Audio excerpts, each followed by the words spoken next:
필립의 사연방을 찾아주신 구독자 여러분, 안녕하신가요? 오늘은 가슴 아픈 자식의 사랑과 그 사랑을 회방 놓은 모질이들에게 참교육해주는 사연을 준비했습니다.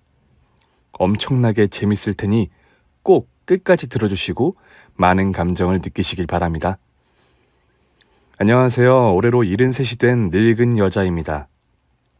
저는 지질이 못 사는 집안에 외동딸로 태어나 고생이라는 고생은 다 하고 자랐어요. 여기 구독자분들 중 제 나이대 사람들이 많은 걸로 알고 있는데 제 과거 이야기를 잠시 들려드리면 공감을 하시겠죠? 그때 당시에는 먹을 게 없어서 배를 곪는 일이 다반사였습니다. 쌀밥은 고사하고 보리밥이라도 하루 두 끼를 먹으면 행복한 하루였죠. 헌데 저희 집은 찢어지게 가난해서 보리밥을 구경하는 날이 일주일에 하루 이틀이 전부였습니다. 밀가루로 만든 수제비가 거의 주식이었답니다. 가난은 먹을 것뿐만이 아니라 교육에도 미쳤어요. 공부를 곧잘 했던 저는 중학교에 올라가길 소망했는데 초등학교를 졸업하자마자 부모님의 제안으로 남의 집 식모로 들어가 살게 되었습니다. 어린 나이에 독립한 데다 공부도 마음대로 못해서 속이 상했지만 주인집 어른들이 먹을 건 아낌없이 주셔서 그동안 못 먹어본 쌀밥과 맛있는 고기 반찬을 원 없이 먹었어요. 그곳에서 살림과 허드렛 일을 하며 식모로 수년간 일했고 성인이 되어서도 다른 길을 찾지 않고 똑같이 살기로 했답니다. 다른 곳에 가봐야 이만한 일자리와 보금자리를 얻지 못할 게 뻔했으니 식모의 길을 계속 걷기로 한 거죠. 그렇게 오랜 시간을 살다가 26에 주인집에서 나오게 되었습니다. 주인어른이 돌아가시면서 가세가 기울면서 식모인 저도 같이 정리가 되었죠. 인생 2막을 선택한 곳은 한식당이었어요.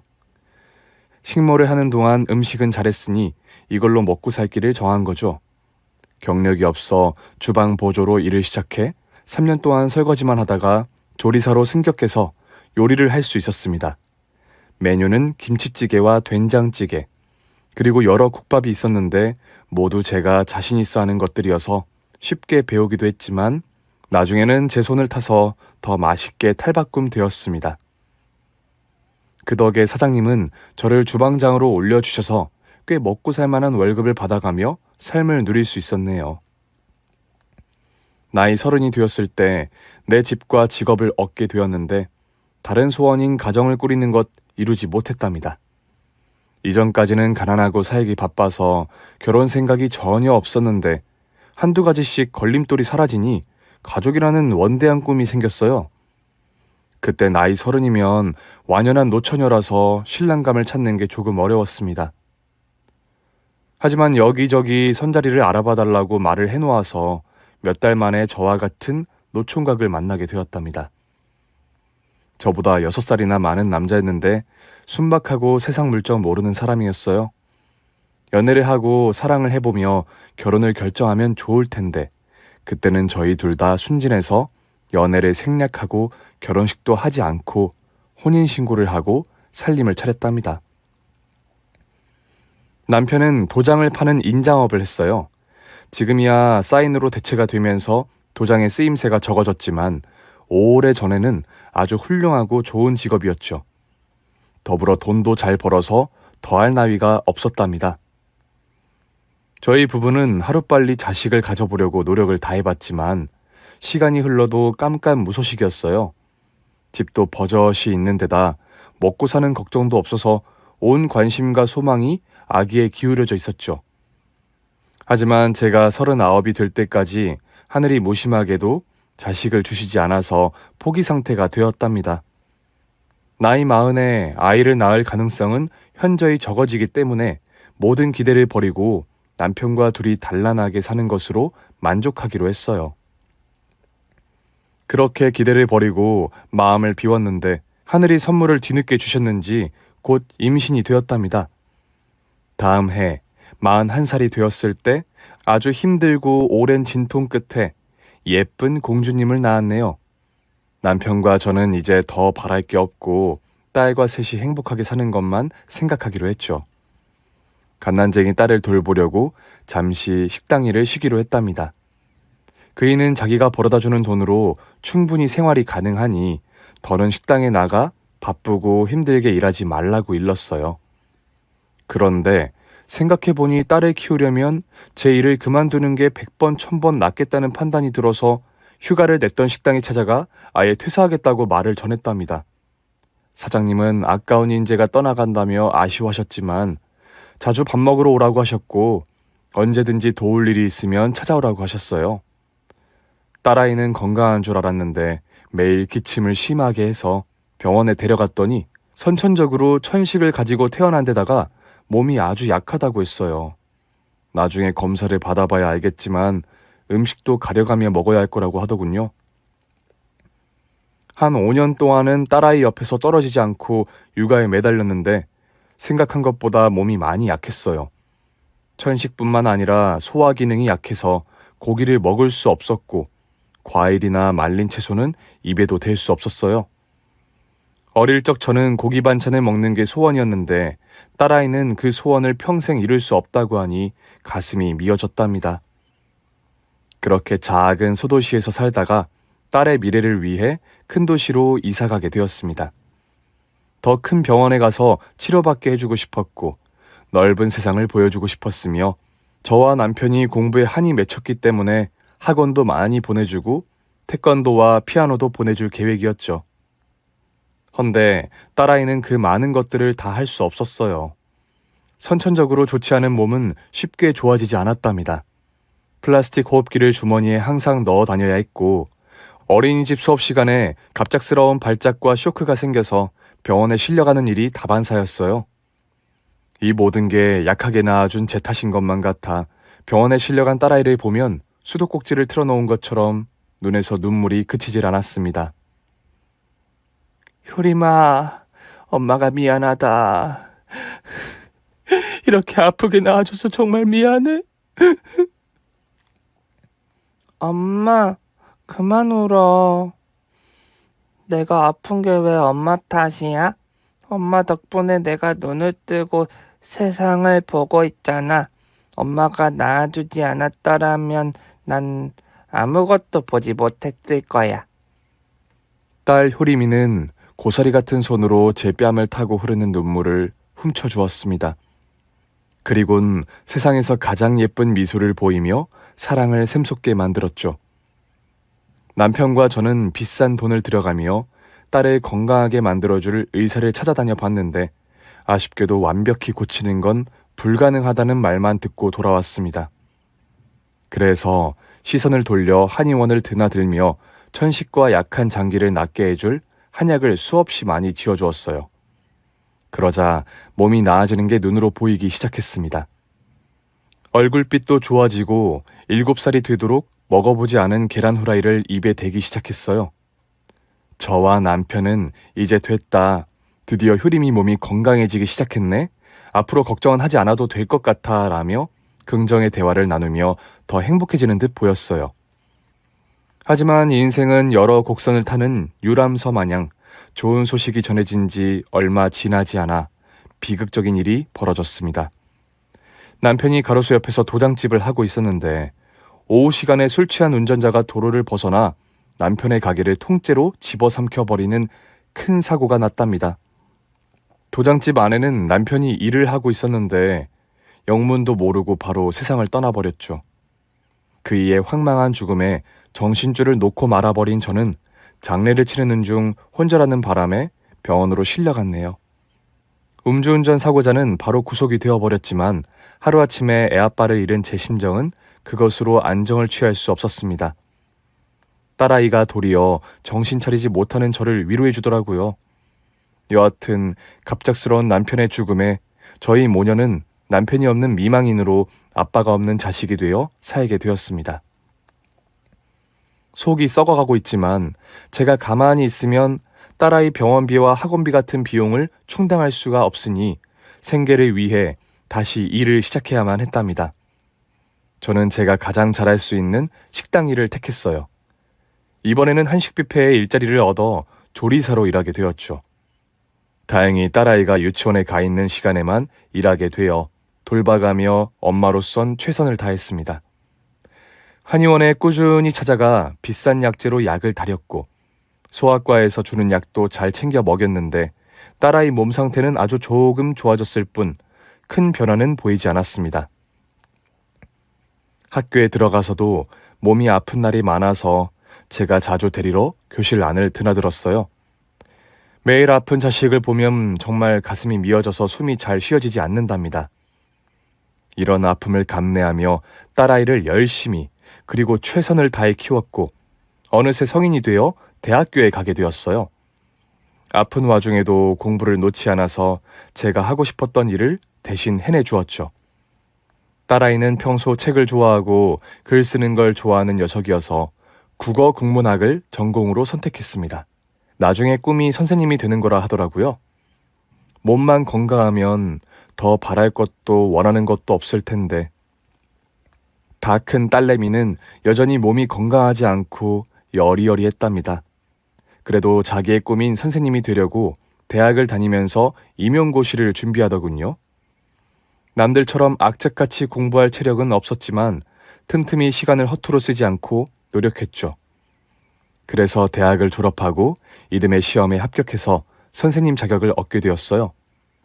발령까지 4개월이 걸렸고 집과 가까운 초등학교에 교사로 출근하게 되었습니다. 꿈을 이루고 열심히 사는 모습에 저도 딸에게 부끄러운 엄마가 되지 않으려고 더 열심히 살았어요. 또 교회와 절을 차례로 찾아다니며 제 딸 효림이를 건강하게 해달라며 많은 기도를 드렸네요. 딸아이는 약을 틈틈이 먹어가며 학교에서 일을 했는데 집에만 오면 기절하듯 쓰러졌습니다. 옆에서 보는 제가 너무 안타까워서 쉬었다가 나중에 복직하면 안 되냐는 말까지 했답니다. 효림아, 일도 좋지만 당장 네 몸이 버텨주지 못하는데 계속 해야겠니? 엄마, 그런 소리 마. 난 아이들 가르칠 때 몸에서 에너지가 솟아난다고. 살아있음을 느낀단 말이야. 비록 지금은 몸이 잘 버텨주지 못하지만 훗날에는 누구보다 건강해질 거라고. 에휴, 이게 다 엄마 때문이다.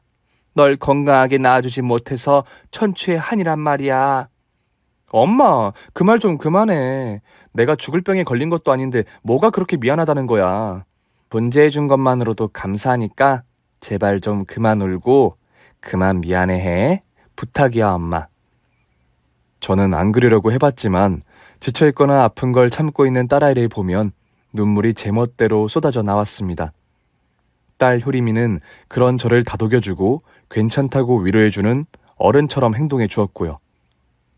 그렇게 세월은 빠르게 흘러갔고 효림이가 어느새 29이라는 나이가 되었답니다. 저는 이듬해이면 칠순인 나이가 되었고요. 효림이가 결혼해서 가정을 꾸리는 상상을 해보긴 했지만 현실적으로 힘들 거라 생각하고 있었습니다. 그런데 딸아이의 29번째 생일에 집으로 결혼하고 싶은 남자친구라며 누군가를 데리고 왔더라고요. 엄마, 이쪽은 내 남자친구이자 결혼하고 싶은 준서 씨. 어머님, 처음 뵙겠습니다. 정준서라고 해요. 남자친구? 결혼하고 싶은? 제가 어리둥절하며 제대로 인사를 못하자 효림이가 깔깔 웃어댔습니다. 엄마, 뭘 그렇게 놀래. 내 나이도 곧 있으면 30인데 미래를 위해 결혼을 해야 하지 않겠어? 준서 씨는 우리 반 학생의 삼촌으로 학교에 왔다가 2년이 됐어. 노인들에게 좋은 건강식품을 제조 판매 사업하는 멋진 능력자라고. 그리고 보다시피 얼굴도 잘생기고 키도 크지? 그래, 멋있는 남자친구네. 그런데 엄마한테 한 번도 남자 사귄다는 말을 안 했잖아. 미리 귀뜸이라도 해줬더라면 놀라지 않았을 건데. 그리고 음식도 너한테 맞추느라 고기도 하나도 없단 말이야. 어머님, 저도 효림이랑 입맛이 비슷해서 괜찮습니다. 그냥 숟가락만 하나 더 꺼내주시면 될 것 같아요. 딸의 남자친구는 말을 예쁘게 잘하긴 했지만 겉모습은 물찬 제비 같았어요. 머리에 무스로 떡칠을 한 데다 귀걸이에 몸에 딱 붙는 스키니 패션이었는데 마음이 쉽게 가지 않더라고요. 다른 젊은 사람들의 패션에는 한 번도 거부감을 가지지 않았는데 제 사위가 될 사람이라고 하니 대번 마음에 들지 않더라고요. 예비 사위는 집안도 좋고 학력과 직업도 빠지는 게 없었습니다. 또 딸아이를 좋아해주는 마음까지 완벽해 보였죠. 예비 사위가 집을 떠나가자 효림이가 바로 어땠냐고 물었습니다. 엄마, 우리 오빠 어때? 진짜 멋있지? 멋있기는 한데 좀 바람둥이 같아 보이던데. 에이, 겉으로만 그렇게 보이지만 속은 안 그래. 나만 보는 바보 온달 같은 사람이라고. 아무리 그래도 결혼은 좀 생각해보자. 엄마가 네 남자친구를 한 번밖에 못 봤는데 어떻게 바로 결정을 하겠니? 너도 아직은 몸 생각을 더 해야지. 저는 딸을 걱정해서 하는 말이었는데 효림이는 무조건 반대한다는 뜻으로 받아들이고 버럭 짜증을 냈습니다. 엄마는 내가 평생 빌빌거리면서 살길 바라는 거야?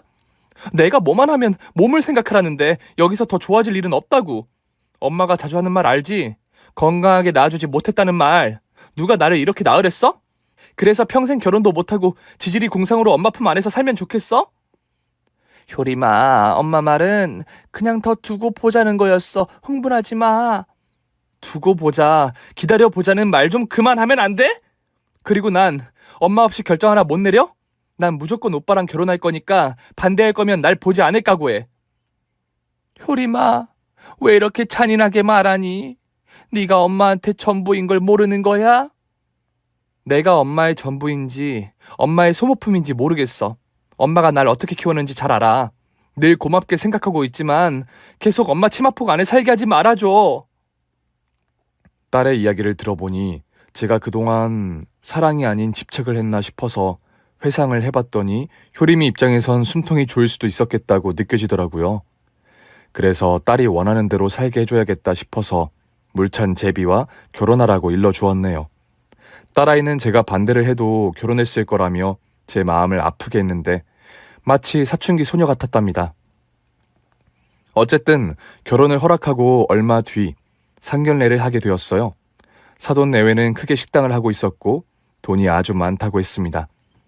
자신들이 번 돈의 일부를 기부하고 봉사활동도 매주 한다며 좋은 사람임을 강조하더라고요.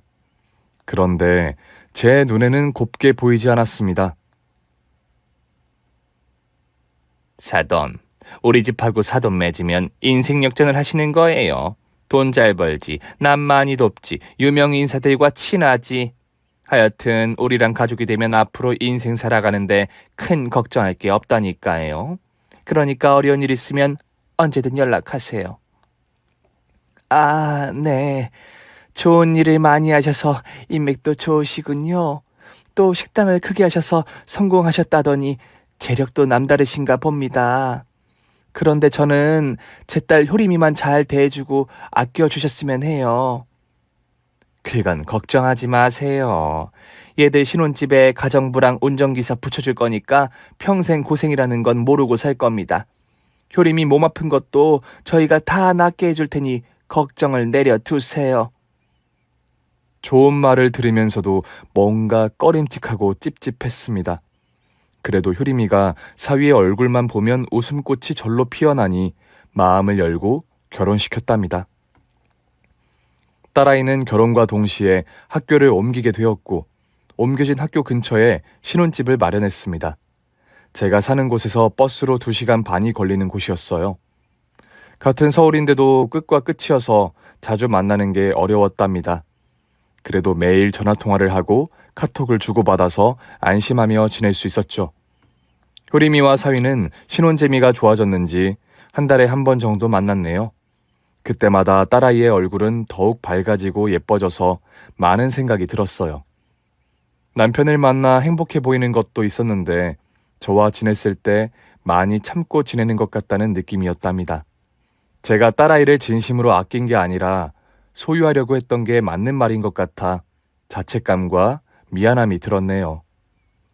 그런데 딸아이를 자주 보면 오히려 독이 될 것 같아 만남을 자제하기 시작했습니다. 처음 1년 동안은 딸 내외가 저를 석 달에 한 번씩 분기별로 찾아왔고 그 정도 만남이 적당하겠구나 생각했습니다. 한편 혼자 살게 되자 돈이 궁하지 않고 쓸 곳도 많이 없다 보니 식당 일을 그만두었어요.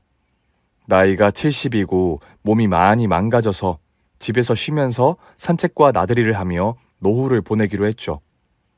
14살부터 쉼없이 일만 해오다 보니 여행이라는 걸 해본 적이 없어 처음으로 한국의 아름다운 섬을 다녀오기도 했고, 공부에 한을 풀고 싶어서 동사무소에서 주최하는 무료 영어 교육을 받기도 했답니다.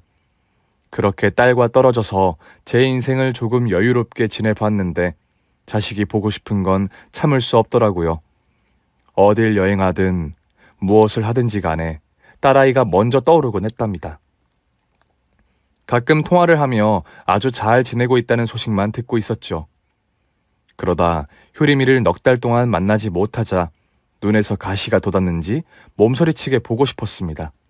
당장 딸의 얼굴을 보지 않으면 죽을 것 같더라고요.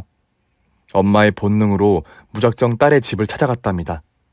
멋들어진 아파트에 올라가 초인종을 울리자 효림이가 문을 열어주었는데 다른 사람인 줄 알고 착각을 했어요. 효림아, 너 왜 이렇게 말랐어? 안 그래도 말랐던 애가 얼굴이 반쪽이 됐네. 피골이 상접하기 직전이라고. 도대체 왜 이렇게 된 거야? 엄마랑 안 본 사이에 무슨 일이 있던 거야? 천식이 심해졌니? 엄마, 하나씩 물어봐. 무슨 질문이 그렇게 많아. 일단 들어와. 딸아이는 고무줄 추리닝 바지를 입고 있었는데 여러 번 흘러내릴 정도로 허리가 얇아졌답니다. 집 안에 들어가 불을 켜고 다시 얼굴을 봤더니 행복에 겨운 모습이 아닌 속이 썩어 문드러진 사람처럼 보였어요. 효림아, 너 도대체 무슨 일이 있는 거야? 엄마한테 말해봐. 정서방이 네 속을 썩이는 거야? 아니면 몸이 아파서 이러는 거야? 엄마도 참, 정서방이 내 속을 썩힐 사람이야? 우린 아무 문제 없어. 그냥 환절기라서 몸이 약해져서 이러는 거니까 크게 걱정하지 않아도 돼. 어떻게 걱정을 안 하니? 자식이 빼짝 마른 걸 보고 안심할 부모가 세상 천지에 어디 있겠어. 몸이 안 좋으면 엄마랑 한의원 갈까? 예전에 먹던 약을 지어오도록 하자. 아니야, 엄마. 나 그냥 쉬면 돼. 이러다가 봄이 되면 말끔하게 나을 거라고. 저는 더 많은 잔소리를 하려다가 말았어요. 그리고 냉장고를 열어보았답니다. 그런데 반찬들이 모두 효림이가 먹을 수 없는 고기만 잔뜩 있었어요. 이게 어떻게 된 거냐고 물었더니 사위가 좋아하는 반찬을 가정부가 미리 만들었고 딸아이는 가정부가 그때그때 등푸른 생선이나 채소류를 볶아준다고 하더군요. 그 말을 곧이곧대로 믿어야 하나 싶었지만 인상을 쓰며 신경 쓰지 말라고 볼멘 소리를 하는 바람에 냉장고 문을 닫아버리고 말았네요. 그런데 가정부가 다녀간 것 치고는 집안이 조금 지저분했어요. 천식인 효림이에게 위생과 먼지들은 치명적이어서 잔소리를 늘어놓았답니다. 가정부가 맨날 온다면서 집안 꼴이 이게 뭐야? 천식 환자인 걸 알면 청소를 신경 써야 하는 거 아니니? 남의 돈을 받아가면서 기본적인 것도 하지 않으면 어쩌자는 거야? 효림아, 너라도 좀 쓸고 닦고 해라. 이 먼지가 다 네 기관지로 들어가면 어떻겠어? 엄마, 잔소리 할 거면 그만 돌아가. 정말 지겨워 죽겠어. 내가 한두 살 먹은 어린애도 아니잖아. 그리고 이 정도 먼지는 좀 있어도 돼. 사람이 면역력을 키우려면 조금 지저분해도 괜찮다고. 그래, 미안하다.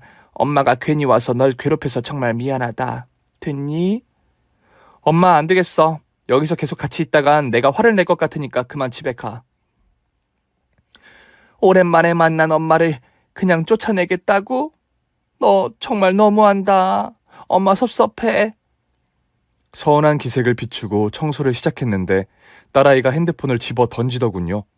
제발 혼자 쉬게 해달라며 왜 괜히 찾아와서 신경을 건드리고 괴롭히느냐고 말하는 겁니다. 순간 잠시 화가 나긴 했지만 딸이 했던 말이 떠올랐어요. 제가 효림이를 소모품으로 생각하고 있다는 걸 말이죠. 지금도 제가 그렇게 행동하고 있는 건가 싶어 청소를 대충 마무리하고 딸애를 침대에 눕혀주었습니다. 효림아, 미안하다. 엄마 때문에 신경질 났지? 미안해. 다음부터는 연락하고 허락받으면 찾아올게. 진심으로 미안해. 낮은 목소리로 속삭였더니 딸애가 눈물을 흘리더군요. 엄마, 미안해. 내가 싸가지가 너무 없지. 요즘 예민해져서 그런가 봐. 이런 모습 보이고 싶지 않아서 더 그런 것 같아. 엄마는 내 걱정해서 찾아온 건데 다음부터는 이러지 않을게. 오늘까지만 이해해줘. 아니야, 네가 왜 싸가지가 없어. 넌 이 세상 누구보다 착한 천사란 말이야. 가끔 천사도 화도 내고 그러는 거야. 자연스러운 감정이니까 괜히 마음 쓰지 말거라. 엄마는 이방 가볼 테니까 푹 쉬도록 해. 저는 아쉬움을 뒤로하고 딸의 집에서 나왔어요. 그리고 사위에게 연락해 효림이에게 신경 좀 더 써달라고 부탁을 했죠. 아, 어머님. 효림이가 요즘 저기업인데다 음식도 잘 먹지 않아서 그래요. 일시적인 것 같으니까 염려 마세요. 제가 병원에 잘 데리고 다니고 있는데다 약도 잘 지어주고 있습니다. 그래, 정서방 고맙네. 그런데 조금 더 신경을 써줬으면 좋겠어.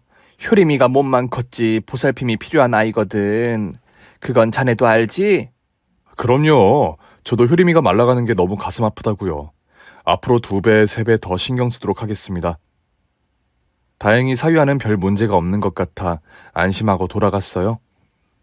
그렇게 2달 정도 시간이 지나자 다시 딸아이 얼굴을 보고 싶어 연락하고 찾아가야겠다고 생각하고 있었는데 불가피한 상황이 닥쳐서 생이별을 해야만 했습니다. 바로 코로나가 찾아왔기 때문이죠. 효림이는 천식에다 면역력이 굉장히 약했기 때문에 집 밖을 절대 나가지 않았어요. 학교 수업도 인터넷 줌으로 해서 천만다행이었죠. 저와도 자주 통화를 했는데 어쩔 수 없는 상황이니 나중에 시기가 좋아지면 맛있는 거 먹으러 가자는 말을 여러 번 했답니다. 저 역시 한 달이 지나도록 집 밖을 나가지 않고 지냈어요. 뉴스에 코로나 사망자 뉴스가 뜰 때마다 가슴을 졸이며 이런 일이 제 주변에는 일어나질 않길 바랐죠. 그런데 며칠 뒤 충격적인 비보를 듣게 되었습니다. 사위가 전화를 걸어왔는데 아무 말도 하지 않고 오열하는 소리를 내는 거예요. 울음소리를 들으니 어떤 일이 벌어졌는지 의뢰 짐작이 들었답니다. 신락 같은 희망으로 효림이한테 무슨 일이 생긴 게 아니지 하고 물었지만 죄송하다는 말과 함께 딸의 죽음을 알렸어요. 가슴이 찢어질 듯 아파서 주먹으로 얼마나 많이 두들겼는지 피멍이 들었고 너무 많이 울어서 앞이 보이지 않았답니다. 효림이를 목 놓아 부르던 목소리는 장례식장에 도착하자 아예 아무 소리도 내지 못했어요. 결국 소리 없는 오열을 하며 딸과 이별하게 되었어요. 여러분, 그거 아시나요? 세상에 아주 많은 단어가 존재하는데 자식을 잃은 부모를 일컫는 단어는 존재하지 않는다는 걸요. 남편을 잃으면 미망인, 부모를 잃은 아이는 고아. 이렇게 죽음을 끌고 사는 사람들을 칭하는 단어는 여러 개 있지만 자식을 잃는 부모는 아무리 찾아봐도 없더라고요. 자식을 잃은 부모의 마음이 너무 아파서 단어를 만들지 않은 모양입니다. 저는 딸의 영정사진을 보며 넋을 놓고 하염없이 눈물만 흘리고 있었어요. 많은 조문객들이 다녀갔는데 눈물 때문에 앞이 보이질 않아 누가 누군지 구분이 되지 않았답니다. 사위와 사돈 식구들이 어떻게 상을 치르고 있는지 보이지 않았는데 새벽이 깊은 시간에 조문객들이 썰물처럼 빠져나가자 사돈 식구들의 목소리가 들려왔습니다. 효림이 얘는 타이밍이 기가 막히게 죽었구만. 우리가 이미지 메이킹하는데 큰 점수를 받게 생겼어. 암만 우리가 아픈 며느리를 뒀다는 걸 봉사단체에서 알고 우리 식당을 공짜로 홍보해줬잖아. 덕분에 체인점까지 낼 기회를 얻었다고. 밥이 다 되니까 알아서 죽어주니 얼마나 고마워. 우리 준서는 이제 새장가 들면 되겠다. 민지랑은 아직 사귀고 있지? 아버지, 언제적 민지예요. 그리고 새장가는 무조건 이미지 메이킹할 애로 고를 겁니다. 장애가 있거나 아픈 애로다가. 그리고 연애는 새끈한 애들이랑 하고 말이죠. 역시 우리 아들은 효자야. 다음 며느리도 아픈 애로 고른다니 얼마나 현명하고 생각이 깊은지 모른다고. 그런데 다음에는 천식 환자는 빼라. 처먹지도 못하고 맨날 빌빌거리는데 보는 내가 화병이 생겼다고. 차라리 안말기 환자 이런 애를 꼬셔서 결혼해봐. 그래야 빨리 알아서 죽고 보험금도 세게 받을 수 있잖아. 알았어. 그래도 코로나가 생겨서 쉽게 보냈잖아. 호흡기가 약해서 그런지 밖에 한번 데리고 나갔다 오니까 알아서 정리가 됐네. 게다가 효림이 제가 남겨준 보험금 꽤 돼. 8억 가까이 나올걸? 8억? 얘 준서야, 엄마한테 4억 나눠주면 안 되겠니? 우리 식당을 확장했으면 하는데 말이야. 왜 안 되겠어? 나 효자라는 거 잊은 거야? 4억이 아니라 5억 줄 테니까 팍팍 써. 사위와 사돈 내외는 충격적인 대화로 절 놀라게 했습니다. 효림이를 진심으로 사랑하고 아껴주는 사람들인 줄 알았더니 모두 거짓말에 사기였어요. 게다가 딸을 빨리 죽게 하려고 모의까지 한 걸 들으니 피가 거꾸로 솟았답니다. 저는 눈에 뵈는 게 없었기 때문에 바로 자리에서 일어나 육개장 국통을 들고 사돈 식구들에게 쏟아버렸습니다. 이 악마 같은 놈들아, 감히 내 딸을 니들 사리사욕을 챙기려고 이용을 해? 내 딸이 빨리 죽길 바랐다고? 이 개 같은 것들, 내가 가만두지 않겠어. 니들 모두 감옥에서 평생을 썩게 만들겠어.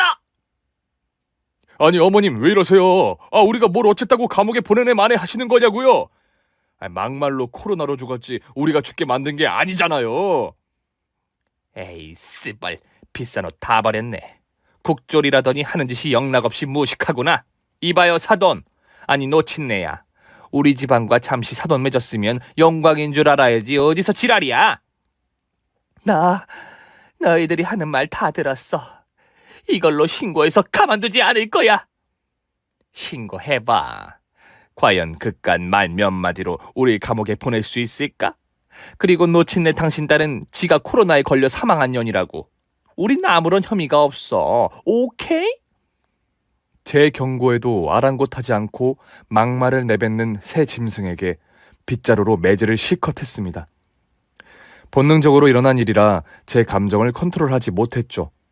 이윽고 누군가 경찰에 신고했는지 경찰 셋이 와서 저를 말리고 폭행 혐의로 입건하겠다고 하더군요. 그 사이 사돈 식구들은 낄낄거리며 장례식장을 빠져나가 진단서를 끊으러 갔답니다. 사돈은 자비를 베풀겠다며 효림이 상을 다 치르고 처벌을 받게 해주겠다며 비웃었네요. 결국 엉망진창이 된 장례식장에서 끝까지 딸의 명복을 빌고 사과를 끝없이 했습니다. 진작에 구해주지 못해 미안하다는 말을 되풀이하면서 말이죠. 납골당에 딸을 안치하고 경찰서를 출두해 합의금을 주고 나왔어요. 이번에도 사돈 식구들이 자비를 베풀겠다며 고소를 취했다고 낄낄거리더군요. 경찰서에 나와 딸아이의 사망 신고를 하고 집에서 며칠 동안 박혀 있었는데 보험회사에서 연락이 왔습니다. 효림이가 보험 수혜자를 저로 바꿔놓았다며 보험금을 수령하러 오라는 말을 전했답니다. 또 딸의 유품을 뒤져보는데 일기장이 나왔어요. 그 안에 적힌 내용을 봤는데 사위놈이 바람피고 있는 걸 알고 있는 데다가 딸아이를 혼자 방치하는 날이 덜어 있었답니다. 저에게 미안해서 아무런 말도 하지 못한다는 내용을 읽자 온몸에 피가 거꾸로 솟았네요. 효림이는 사위와 사돈 내외가 자신을 이미지 메이킹하며 식당을 번창하게 쓰인다는 걸 다 알고 있었던 겁니다. 효림이가 이용당하고 힘든 순간을 혼자 삭히며 살았다는 것에 가슴이 미어져서 또다시 오열하고 말았네요. 저는 보험금을 수령하며 사돈 식구들이 고소 취하한 걸 후회하도록 만들기로 작정했답니다. 8억이라는 큰 돈으로 어떻게 복수해야 할지 고민을 거듭해봤는데 그 짐승 새끼들을 철저하게 망하게 하는 게 가장 클 것 같았어요. 그래서 사돈 내외가 운영하는 한식당 옆에 똑같은 한식당을 차렸답니다.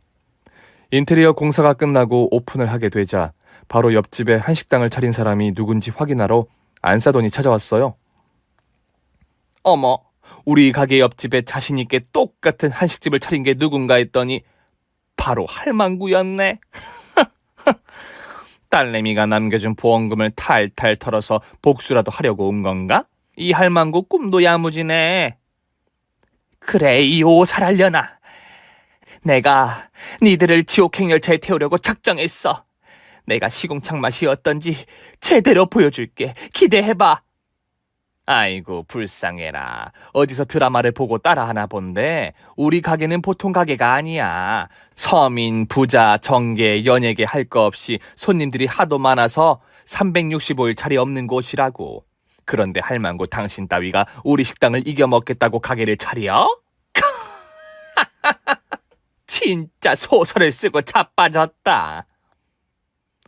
소설인지 드라마인지 아니면 현실이 될지는 두고 보면 알겠지.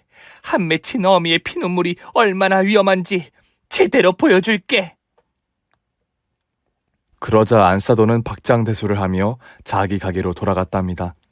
저는 예전에 같이 일했던 식당 이모들에게 연락을 돌려 취직을 제안했어요. 다행히 저에 대한 기억이 좋았는지 단번에 하겠다고 찾아왔답니다. 한 이모에게 안사돈 식당에 가서 메뉴판 사진을 찍어달라고 부탁했고 저는 그 메뉴와 동일하게 음식을 팔기로 했답니다. 가격은 더 저렴하고 맛은 2배로 맛있게 만들어서 말이죠. 저와 이모님들은 다들 한 손맛을 하고 있어서 조리 연구 같은 건 따로 하지 않았어요. 싱싱한 재료와 각자의 요리 솜씨를 더해서 기품 있고 황홀한 맛을 내는데 쉽게 성공했답니다. 한두 달은 코로나다 뭐다 해서 손님들이 없어 걱정이 되었지만 요즘 SNS가 유행이어서 맛을 보고 간 손님들이 상견례 자리로 딱이다, 부모님 생신에 모셔가기 좋다라며 리뷰를 써주셔서 조금씩 몰려들기 시작했고 코로나 단계가 완화되면서 식당에 발 디딜 곳이 없게 되었답니다. 약 1년 정도의 시간이 흐르자 제 식당이 사돈네 식당의 매출을 뛰어넘었어요. 잘 되긴 했지만 완전히 무너뜨리는 건 역부족이었죠. 그런데 희망의 아이콘이 저에게 찾아와서 기회를 잡게 되었답니다. 방송국 기자와 PD들이 식사를 하러 왔는데 저희 요리를 맛보시고는 엄지를 축혀 세우시며 말했습니다.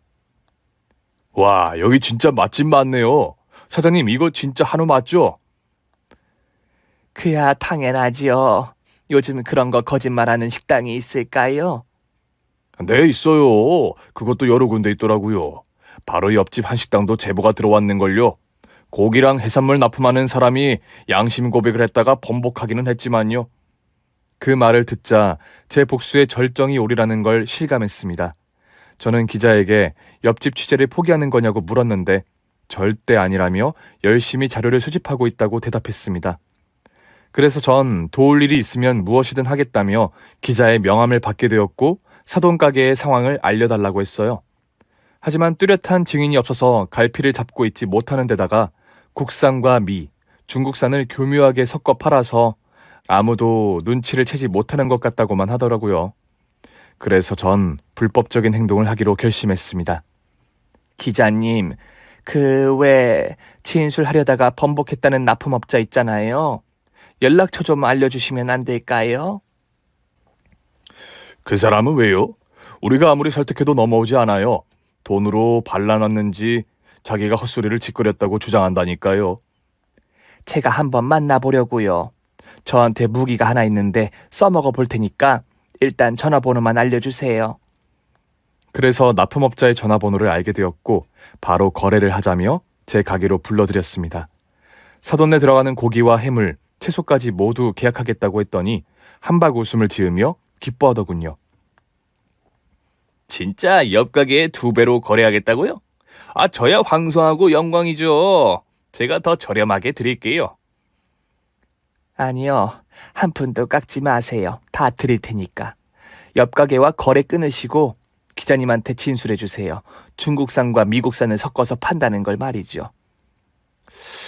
무슨 말씀인지 모르겠네요. 옆 가게는 국산만 쓰고 있습니다. 그리고 거래를 끊는 건 어렵겠네요. 공짜로 해달라는 건 아니에요. 당신이 입만 열어주면 대가로 돈이든 뭐든 다 드릴게요. 옆집에서 얼마를 주고 입막음을 한지 모르겠지만 그것에 2배를 드리죠. 또 저랑 2배로 거래를 하니 손해보는 장사는 아니실 겁니다. 네? 그렇게까지 해주신다면야 제가 입을 다물 이유가 없어지겠네요. 대신 돈은 현찰로 준비해 주세요. 제가 돈 받은 증거가 있으면 전화 사장님한테 좋을 게 없으니까요. 그거야 기본이지요. 그럼 옆집에 물건 대준 장부를 기자님한테 넘겨주시고 나중에 진술해 주세요. 그렇게 옆집 사돈이 돈으로 매수했던 납품업자를 제가 역으로 매수하는데 성공했답니다. 그래서 얼마 뒤 기자와 PD가 합세를 해서 시사 프로그램의 사돈 식당을 심층 있게 방송을 내보냈어요. 결과는 아주 만족하리만큼 철저하게 망하게 되었어요. 뿐만 아니라 식품관리법 위반과 여러 사기 항목에 걸려서 식당 문을 닫게 되었고 국세청에서 조사를 받아 탈세와 횡령이 적나라하게 드러났답니다. 세금 폭탄을 맞아 전 재산에 가까운 돈을 내고 하루아침에 거지꼴이 되어버렸죠. 아직 복수는 중간밖에 오지 않아 다음 대상인 사위놈에게 향했어요. 노인들에게 건강식품을 파는 사업을 하고 있던 사위놈은 저가의 상품을 수백만 원대의 가격으로 팔고 있다는 걸 기자가 밝혀냈답니다. 순진한 노인들을 등쳐먹으며 호의호식하며 살고 있던 거죠. 기자는 몰래 소비자로 잠입해 촬영을 하였고 제품 분석 의뢰를 마치고 방송에 내보내고 피해자들을 모아 고발장을 접수했답니다. 사위놈은 사기죄가 입증이 되어서 바로 구속이 되었고 통장이 압류되어 피해자들에게 다는 아니지만 전 재산을 털리게 되었답니다. 제 딸을 소모품으로 여기던 짐승들을 철저하게 끝내버렸죠. 그런데 얼마 뒤 제가 나서지도 않았는데 사돈내외가 식당에 찾아왔더라고요. 저에게 따지려고 온 것 같았습니다. 야, 이 할망구야. 너 때문에 우리 식구가 패가 망신해버렸어. 이제 지낼 집조차도 없다고. 그가 아주 잘 됐네. 내가 전에 말했었지. 지옥행 열차를 태워주겠다고. 지금부터 재미있게 지옥 구경하면서 살아봐. 이 개같은 망나니를 봤나? 사과를 하고 싹싹 빌어도 모자랄 판에 뭐가 어째? 야, 우리가 피해당한 거 전부는 아니어도 보상을 받아야겠어. 네가 나 망하게 하고 우리 손님 다 빼앗아갔으니까 보상금 2억만 내놔. 안 그러면 네가 납품업자에게 뒷돈 준 거 고발할 거야. 얼씨구 치와자 연병을 떨고 자빠졌네. 이 오장육부를 비틀어 똥오줌을 입으로 싸게 하려나. 주제 파악 못하고 협박하러 왔니? 지금 너는 계란이고 나는 파위야. 아무리 던지고 지랄해도 난 꿈쩍하지 않는다고. 꼴랑 납품업자 이야기로 협박하러 왔다니 지렁이가 꿈틀거리려면 뭐라도 가지고 꿈틀거려야지 않겠어? 그 납품업자한테 나는 최고의 거래처야. 그 양반 입을 열려면 돈이라도 있어야지 거지녀나. 어디 와서 행패를 부려? 제가 화끈하게 호통을 쳤더니 바깥 사돈이 안 사돈을 말리며 저에게 말했습니다. 저기 사돈, 죄송합니다. 제가 아직 화가 식지 않았나 보네요. 저희는 지금 반성 중입니다. 언젠가 돌부리에 걸려 넘어질 거라는 걸 알면서도 손님들을 속였죠. 예, 벌을 받을만 하죠. 그런데 사돈, 저희는 지금 방 한 칸 얻을 돈이 없어서 노숙자 보호소에서 지내고 있어요. 어디 뜨끈한 방 한 칸이라도 마련하게 배려해 주시면 안 되겠습니까? 예정을 생각해서 자비를 베풀어 주세요. 그러더니 바깥 사돈이 무릎을 꿇자 안 사돈이 마지못해 바닥에 무릎을 꿇더군요. 미친 것들. 지랄들을 하세요. 내 딸을 죽게 만든 것들한테 뜨끈한 방을 구해달라고? 아, 나 떡이다. 이 씹어먹어도 시원찮은 새끼들아. 내 복수가 여기서 끝이라고 생각하지?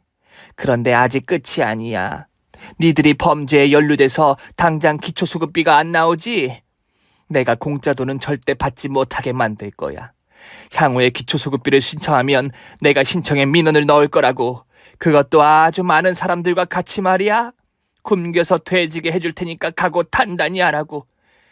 한 맺힌 어미가 얼마나 무서운지 이제 알겠지? 제가 경고의 말을 했더니 안사돈이 벌떡 일어나 제 머리채를 잡고 따귀를 날리더군요.